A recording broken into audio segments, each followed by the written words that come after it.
Unknown గన్మెన్కి జై అని చెప్పి యాక్టివ్ అయింది. అంటే భారత్ ప్రక్షాళన మొదలెట్టిందా? ఇది ఫస్ట్ మనం ఎక్కడ విట్నెస్ చేసినామనంటే పాకిస్తాన్ లోపల ఉన్న టెర్రర్ నెట్వర్క్స్ ఏవైతున్నాయో అక్కడ గుసాంచి గర్మే గుస్కే కొట్టేసి వచ్చిర్రు. అంటే అలా వెన్నుపూసని టార్గెట్ చేస్తే అలా బాడీ మొత్తం కొలాప్స్ అవుతుందా లేదా? ఇదే కదా స్ట్రాటజిక్ శానిటేషన్ అంటే. టెర్రరిస్ట్ ఆపరేటివ్స్ ఎక్కడెక్కడ ఉన్నాయో ఆ ఇన్ఫర్మేషన్ తీసుకుంటుర్రు. ఇక బెయిల్ సిస్టమ్స్ లేవు, ఫేక్ ఐడెంటిటీ లేవు, పొలిటికల్ షీల్డింగ్లు లేవు. ఒకటి ఉన్నది ఏంటంటే బుల్లెట్ మీద లవ్ లెటర్ రాసి అని ఛాతీలో దించుడు. ఇక వాళ్ళందరూ బంద్ చేయాలా? ఎవరైతే ఈ టెర్రరిస్టులతోని రొమాన్స్ చేస్తారు చూడు, వాళ్ళందరిది ఛాతీలలో గడపార దించుతున్నది. ఇక వీళ్ళంతా ఈ ఆజాదీ స్లోగన్లు ఇచ్చేటోళ్ళు అందరు ఇక ఛాతి గుద్దుకొని మాతం చేస్తారు. ఇక బికాస్ ఎవ్రీ బుల్లెట్ మీద ఒక లవ్ లెటర్ చిప్పు పెడుతున్నారు. ఎవడు బాంబు తయారు చేస్తాడో వాని Puchala వలగొట్టనికే.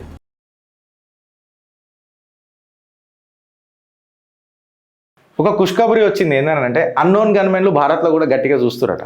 Unknown gunmen entered India అని చెప్తున్నారు. నిజంగానే అన్నోన్ గన్మెన్ ఎంటర్డ్ అయిన రానంటే జనరల్గా ఎట్లుంటుంది అంటే friends, Israeli type of networks మీరు ఇట్లా తీసుకొని చూస్తే ఎంటర్ అయినరా లేదా మనకు తెలియదు.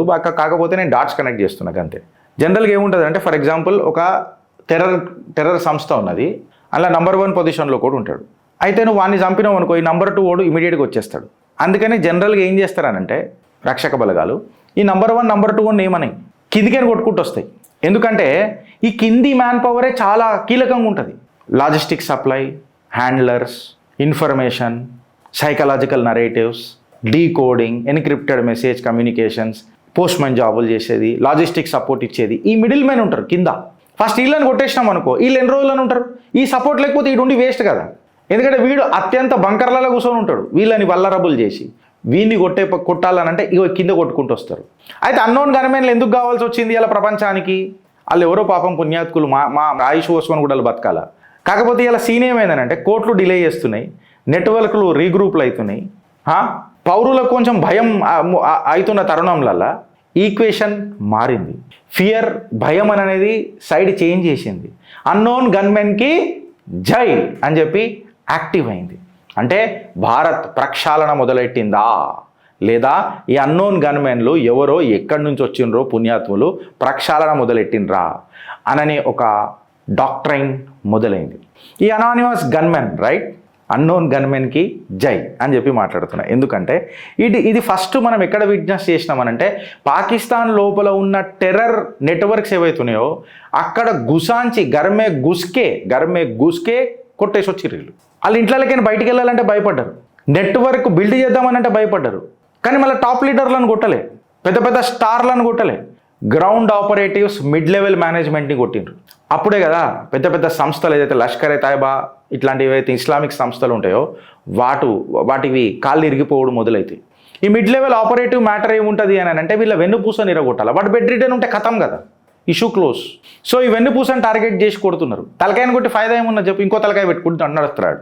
అదే వెన్నుపూసని చేసినాం అనుకోండి నపుంసకుడు అవుతాడు. లీడర్స్ రీప్లేసబుల్ అవుతారు. ఫుడ్ సోల్జర్లు గారు కింద స్థాయిలో తయారు చేయాలనంటే వాళ్ళని రిక్రూట్ చేయాలా, ట్రైన్ చేయాలా, మనీ ఇన్వాల్వ్ అవుతుంది. బాంబుల తయారీ నేర్పిస్తారు, ఎన్క్రిప్టెడ్ మెసేజ్ ఎట్లా డీకోడ్ చేయాలో నేర్పిస్తారు, వెపన్స్ ఎట్లా హైడ్ చేయాలో నేర్పిస్తారు. ఈ నెట్వర్క్ మొత్తం పోతుంది. అంటే అలా వెన్నుపూసని టార్గెట్ చేస్తే అలా బాడీ మొత్తం కొలాప్స్ అవుతుందా లేదా? ఇదే కదా స్ట్రాటజిక్ శానిటేషన్ అంటే. ఇలా చిత్రగుప్త అడుగుతుంది ఫ్రెండ్స్. అయితే ఈ డాక్ట్రైన్ ఎడికని మొదలవుతుంది అని చెప్పి మాట్లాడితే ఇప్పుడు టెర్రరిస్టులకు క్లియర్ కట్గా భారత్లో కానీ భారత్ బయట కానీ ఒక క్లియర్ కట్ మెసేజ్ ఏమైందనంటే ఏ గల్లీ కూడా సేఫ్ లేదు, ఏ ఇల్లు కూడా సేఫ్ లేదురా నాయన. ఇప్పుడు మాకు లీగల్ లూప్ హోల్స్ కూడా లేవురా నాయన. అంటే వెనకటికి ఎట్లుంటుండే, ఆయన అరెస్ట్ చేయగానే ఆయన మీద పెద్ద కేసులు పెట్టి వాడు మంచోడు ఉండే, అఫ్జల్ గురువు గాంధీ తీసుకోండి ఎక్సెట్రా ఎంతోమంది తీసుకోండి, వాళ్ళు మంచోళ్ళు ఉండే, ఇది ఇట్లా చేసిరు అట్లా చేసిరు అని చెప్పి వాళ్ళని గ్లోరిఫై చేసిరు. బట్ ఈ అన్నోన్ గన్మెన్ డాక్ట్రైన్ వచ్చిన తర్వాత అవి బార్డర్లు లేకుండా, బుల్లెట్లకు బార్డర్లు తెలవకుండా ఇలా పుచ్చలు వలగొట్టుకుంటా పోతూ ఉన్నారు.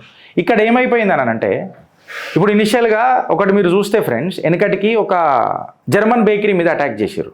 జర్మన్ బేకరీ మీద 2012 జర్మన్ బేకరీ మీద అటాక్ చేసిరనంటే దీని నరేటివ్ ఏం పోయింది? నార్మల్ ఇండియన్ బేకరీ మీద కూడా అటాక్ చేయొచ్చు కానీ జర్మన్ బేకరీ మీదనే అటాక్ చేస్తారు. ఎందుకు? ఇది వెనకటికి ఇండియన్ ముజాహిద్దీన్ చేసింది. ఎట్లా అంటే మేము ఫారినర్లను అటాక్ చేస్తాం, ఎస్పెషల్లీ ఇజ్రాయెల్లోనూ అటాక్ చేస్తాం, జూస్ని అటాక్ చేస్తాం, దీనివల్ల ఏమవుతుంది అని అంటే ఒక ఇంటర్నేషనల్ ప్యానిక్ క్రియేట్ అవుతుంది భారత్లో, సైకలాజికల్ వార్ఫేర్ క్రియేట్ అవుతుంది. India is unsafe for foreigners అని చెప్పి ఒకటి వస్తుంది.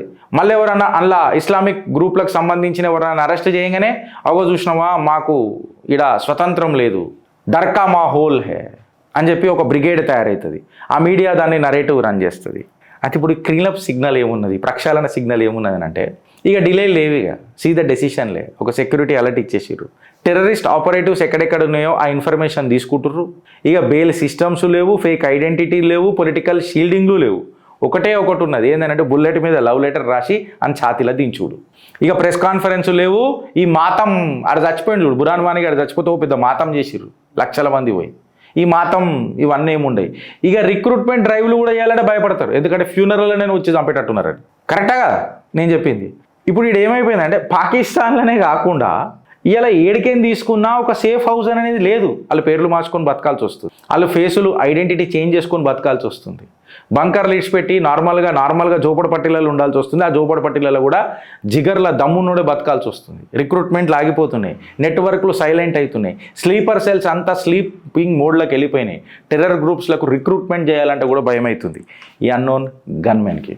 2014 రియాలిటీ ఏందనంటే ఇవాళ కాశ్మీరు తీవ్రవాదం నుంచి పక్కకు జరిగిపోయింది. మెయిన్ ల్యాండ్ ఏవైతే పత్తర్బాజీ పంచర్ పుత్రులు ఎవరెవరైతే ఉన్నారో వాళ్ళందరూ తక్కువైనరు. ఎక్స్ప్లోజివ్లు, డెటనేషన్స్ ఇవన్నీ తక్కువైపోయినాయి. ఫండింగ్ చోక్ అయిపోయింది. ఇంకా ఏమన్నా అయిందనంటే అన్నోన్ గన్మెన్లలో బుల్లెట్ల మీద లవ్ లెటర్ రాసి ఛాతీలలో దించుతున్నారు. ఇది దేశానికి మంచిగా అయిందా చెడ్డగా అయిందా? ఈ క్లెన్జింగ్ ఏదైతే ఉంది కదా ఫ్రెండ్స్, ఈ ప్రక్షాళన, ఇది నేషనల్ హైజీన్ ఖచ్చితంగా. ఇది ఒక రివెంజ్ కాదు, హేట్రెడ్ అసలే కాదు. నిజంగా చెప్పాలనంటే ఇంటర్నల్ హైజీన్ అని చెప్తున్నారు. ఇప్పుడు ఒక ల్యాండ్ మీద ఇల్లీగల్ ఎంక్రోచ్మెంట్ అయితే మనం కబ్జా తీయమా? అట్లనే ఈ చొరబాటుదారులు, ఈ తీవ్రవాదులు మన భారత్ భూభాగం మీద కబ్జా చేసి మన నాగరికతను చెరిపేద్దామనంటే బ్లీడ్ ఇండియా విత్ 1000 కట్స్ అంట. అబ్బాకి కేతీయ బయటకి అవుతారు. అండ్ దే ఆర్ క్లెన్జింగ్, వాళ్ళు ప్రక్షాళన చేస్తున్నారు. అందుకే మా ఆయువు కోసుకొని కూడా వాళ్ళు ఉండాలి. When jail was a possibility, bail was likely, glorification was guaranteed. Unknown గన్మెన్కి జై అని అంటే ఐడెంటిటీ లేదు, వార్నింగ్ లేదు, ఎస్కేప్ లేదు. కేవలం ట్రిగ్గర్ ఒకడు డెత్ సెంటెన్స్ ఇచ్చేసాడు. భారత్ యొక్క సివిలైజేషన్ అనేది చాలా ఏన్షియంట్ ఫ్రెండ్స్, కానీ కాన్స్టిట్యూషనల్గా భారత్ చాలా స్ట్రాంగ్. మిలిటరీ క్యాపబిలిటీ కూడా భారత్కి మామూలుగా లేదు. ఆపరేషన్ సింధూర్ అది ప్రూవ్ చేసింది. మనం స్ట్రాటజికల్గా చాలా ఓపికగా ఉంటాం, బట్ అవసరం వచ్చినప్పుడు భారత్ ప్రక్షాళన కూడా చేస్తుంది అనేది క్లియర్ కట్గా ఒక మెసేజ్ పోయింది. మేము ఇక వాళ్ళందరూ బంద్ చేయాలా, ఎవరైతే ఈ టెర్రరిస్టులతోని రొమాన్స్ చేస్తారు చూడు, వాళ్ళందరిది ఛాతీలలో గడపార దించుతున్నది. ఇక వీళ్ళంతా ఈ ఆజాదీ స్లోగన్లు ఇచ్చేటోళ్ళు అందరికీ ఛాతి గుద్దుకొని మాతం చేస్తారు ఇక. బికాస్ ఎవ్రీ బుల్లెట్ మీద ఒక లవ్ లెటర్ చిప్పు పెడుతున్నారు. ఎవడు బాంబు తయారు చేస్తాడో వాని పుచ్చలు వలగొట్టనికే. సెక్యూరిటీ నాన్ నెగోషియబుల్ అని చెప్పి సీదా హెచ్చరిక జారీ చేస్తున్నారు అన్నోన్ గన్మై పుణ్యాత్ములు. ఈ ప్రక్షాళన జాతీయవాదమే కదా, మనకు మంచిగా అయితేనే ఉంది కదా, అది నెగటివ్. నేను మనుషులను చంపడం తప్పంట, రాజ్యాంగబద్ధంగానే ఉండాలనంట. బట్ అక్కడ చచ్చిపోతున్నాడు మంచోడు కదా, తీవ్రవాదిగా. సో జాతీయవాదం కొంచెం దగ్గరగానే ఉందా అంటే ఉన్నది. మళ్ళీ తప్పు కదా అంటే తప్పే. ఒక భారతీయుడు లెక్క నా సంతోషం వ్యక్తం చేస్తున్నా అంతే. బికాస్ డాట్స్ కనెక్ట్ చేయండి. ఇప్పటిదాకా నేను చెప్పినాయి. Bharat remembers, Bharat waits, Bharat finishes with grand fashion. Bharat మాతాకి జై, అన్నోన్ గన్మెన్కి జై.